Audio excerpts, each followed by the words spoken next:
헬스조선 상례 서비스 3일의 약속. 네, 여러분 안녕하십니까. 한 검사와 정검사, 한 사람은 검사장, 다른 사람은 부장검사, 검찰의 핵심 간부들입니다. 이들이 백주대낮에 중인환실에 난투극을 벌였습니다. 1950년대, 60년대 딱벌 때 강목 난투극, 혹은 이 종교단체에서 주도권 싸움을 벌이느라 조폭을 동원했던 강목 난투극, 그런 것들을 본 지 참으로 반세기 만에 보는 넥타이맨 고위 공직자들의 난투극입니다. 우리는 이것을 문재인 정권이 국민을 상대로 벌인 대리 난투극, 이렇게 봅니다. 난투극을 벌인 두 검찰 간부의 나이는 4말 5초. 공직생활 시작한 지 20년이 넘는 사람들, 이들이 창피한 줄도 모르고 현행법을 어기는 줄도 모르고 넘어뜨리고 찍어 누르고 핸드폰을 뺏으려고 하고, 정말 이 초등학교 꼬맹이들의 몸싸움 난장판은 저리 가라 하게 육탄전을 벌였습니다. 그러나 이것은 이들의 몸을 빌렸을 뿐, 사실은 이들 뒤에 이성윤 서울중앙지검장이 있고, 그 뒤에는 추미애 법무장관이 있고, 그 뒤에는 문재인 정권이 있다고 하지 않을 수 없는 것입니다.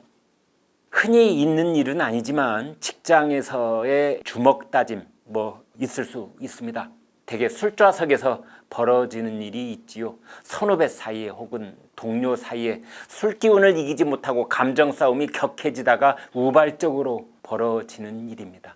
그러나 어제 본 것처럼 공무를 집행하는 과정에서 오전 11시쯤 벌어지는 일은 거의 없습니다. 초유의 일입니다. 직장에서는 나이와 계급이 뒤바뀌는 경우가 있고, 직장 계급과 학교 선후배 관계가 뒤바뀌는 경우도 있으나, 이 대개는 직장 계급을 우선시합니다. 그런데 서울중앙지검 52세 정진웅 형사 1부 부장검사는 한동훈 검사장에게 직장으로 2년 후배라는 것보다 아마도 5살 많은 나이를 우선시한 것 같습니다. 그런 생각을 항상 하고 있었던 것이 아닌가 싶기도 합니다. 그래서 쓰러뜨리고 찍어 누르고 하는 행동이 가능했던 것이 아닐까요? 아니, 그보다는 내 뒤에는 이성윤 서울지검장, 추미애 법무장관, 그리고 문재인 정권이 있다, 이런 생각을 했을 법합니다. 검사나 수사관들은 체포영장 또는 압수수색 영장 집행 과정에서 상대와 충돌이 있거나 몸에 가벼운 상처를 입어도 절대 내색을 하지 않습니다. 조폭을 체포하러 갔다가 검사가 얻어맞았다, 이렇게 소문이 나는 것을 매우 창피하게 생각하지요. 그런데 서울중앙지검 정진웅 부장검사는 자기가 먼저 선빵을 날려놓고 자기가 먼저 병원으로 달려가 병상에 들어누웠습니다. 사회부 기자를 오래 한 지인은 이렇게 말했습니다. 보통은 선빵이든 병원 치료든 둘 중 하나만 해야 한다. 그게 룰이다. 절반은 농담처럼 한 말이지만 정진웅 부장검사의 행동에 일침을 놓는 지적이었습니다. 그리고 병원 응급실 치료도 참 쉽습니다. 하기는 서울중앙지검 형사부장님이 오셨는데 막무가내로 치료를 받아야겠다고 하면 병원으로선 참 난감했을 것 같기도 합니다. 혈압 급상승, 이것을 호소했다는데요, 실소를 금치 못하게 합니다.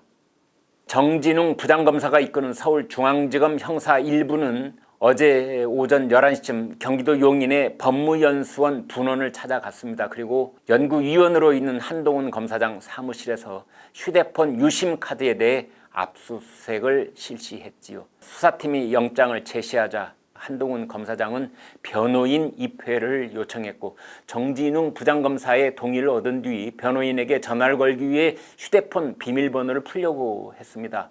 한동훈 검사 측은 이렇게 말했습니다. 잠금 해제를 위해 비밀번호를 입력하고 있는데 갑자기 정진웅 부장이 언성을 높이고 테이블을 넘어와 한동훈 검사장 몸 위를 덮쳐 밀었다. 정진웅 부장이 올라타 팔과 어깨를 움켜쥐고 얼굴을 눌렀다. 이에 반해서 정진웅 부장검사 측은 이렇게 말했습니다. 압수 대상물을 확보하는 과정이었을 뿐이다. 집행 과정에서 한동훈 검사장의 물리적 방해 등으로 정진웅 부장검사가 넘어져 현재 병원에 있다. 네, 길게 말할 필요 없습니다. 이성윤 서울중앙지검장은 국민들께 사과해야 합니다. 앞뒤가 어찌됐든 검찰 70년 역사의 전무후무한 장면을 국민들 앞에 고스란히 노출한 지휘 책임을 지고 당장 사퇴해야 합니다. 이것은 대한민국 공권력의 최일선을 담당하고 책임진 검찰 간부들이 조폭 영화의 한 장면을 연출하며 국민들 앞에 권력의 생얼굴을 보여드린 것입니다. 검찰 신뢰도를 다시 한번 땅에 떨어뜨린 것이지요. 이들에 대한 지휘 권한과 책임을 그토록 강조해온 추미애 법무장관도 당장 국민들께 사죄하고 필요에 따라 거취의 책임을 지겠다고 석고대죄해야 옳습니다. 그리고 난투극 현장을 담은 CCTV 영상을 당장 공개해야 합니다. 국민들은 알 권리가 있습니다. 국회 법사위에서 여야 의원들에게 보여주고 국민들에게도 방송을 통해 공개해야 합니다. 이런 영상을 수사기관과 청와대와 집권 여당만 볼 일은 아닙니다. 그러나 더 깊게는 이 사태의 고구마 줄기를 따라 올라가 보면 저들이 왜 저렇게 했겠는가 하는 생각을 해봅니다. 그렇습니다. 등 뒤에 정권이 있다고 믿기 때문입니다. 이번 사건의 본질은 무엇입니까? 채널A 기자와 한동훈 검사장이 서로 협잡을 한 검언 유착입니까? 아니면 단순히 채널A 기자의 강요 미수 의혹 사건입니까? 아니면 여권과 사기꾼과 어용방송이 짜고 벌인 조작극입니까? 국민들은 이미 답을 알고 있습니다. 언젠가 그 진실이 밝혀지길 기다리고 있을 뿐입니다. 뜻이 있는 검찰 고위 관계자들은 말하고 있습니다. 국민 앞에 고개를 들 수 없다. 검찰을 나가고 싶다.